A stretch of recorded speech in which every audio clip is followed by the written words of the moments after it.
नमस्कार. प्रख्यात समाजसुधारक आणि लेखक पांडुरंग सदाशिव साने यांच्या श्यामची आई या आत्मकथनपर पुस्तकातून ही कथा घेतलेली आहे. वाचक रीना निनेश गंधक. लहानपणापासूनच मी दोनदा आंघोळ करत असे. श्यामने कथा सुरू केली. दोनदा आंघोळ करण्याची सवय चांगलीच.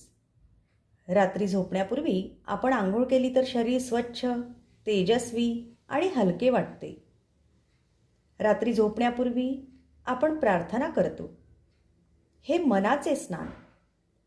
शरीर आणि मन स्वच्छ असेल तर झोप कशी गाढ लागते ते कळतही नाही.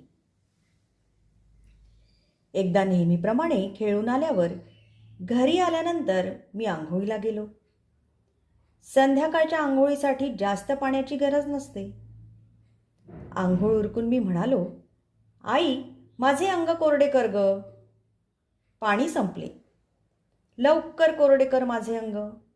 मी मोठ्याने ओरडू लागलो. संध्याकाळी माझी आई स्वतःच्या साडीनेच माझे अंग पुसत असे. आई आली, माझे अंग पुसले आणि म्हणाली, श्याम, देवपूजेसाठी फुले आण. माझे तळवे ओले आहेत, मातीने खराब होतील, म्हणून माझे तळवे पण स्वच्छ कर.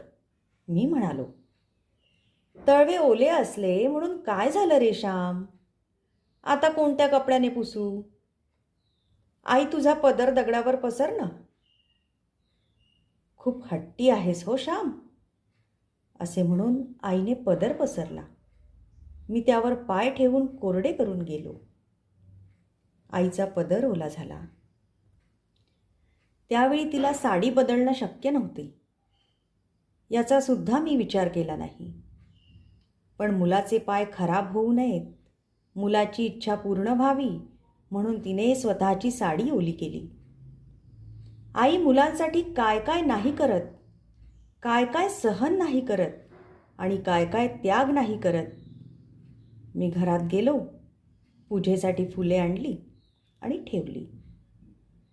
आई दिवा घेऊन आली आणि म्हणाली, श्याम, तळवे खराब होऊ नयेत म्हणून जशी काळजी घेतोस ना, तशीच मन सुद्धा स्वच्छ होऊ नये म्हणून जप हो. देवाला सांग शुद्ध बुद्धी दे. मित्रांनो, किती सुंदर शब्द. पावित्र्यासाठी, स्वच्छतेसाठी आपण दररोज प्रयत्न करतो. कपडे धुण्यासाठी साबण आहे, शरीरासाठी चंदनाचा साबण आहे. शरीर, कपडे खराब होऊ नयेत म्हणून सगळे प्रयत्न करतात, पण आपण मनाच्या पावित्र्यासाठी झटतो का? शरीराप्रमाणेच आपले मन स्वच्छ ठेवणे गरजेचे आहे. श्यामच्या आईने श्यामला दिलेला हा विचार सर्वांनीच आचरणात आणायला हवा. चॅनलला सबस्क्राईब केले नसेल तर लगेच करा. धन्यवाद.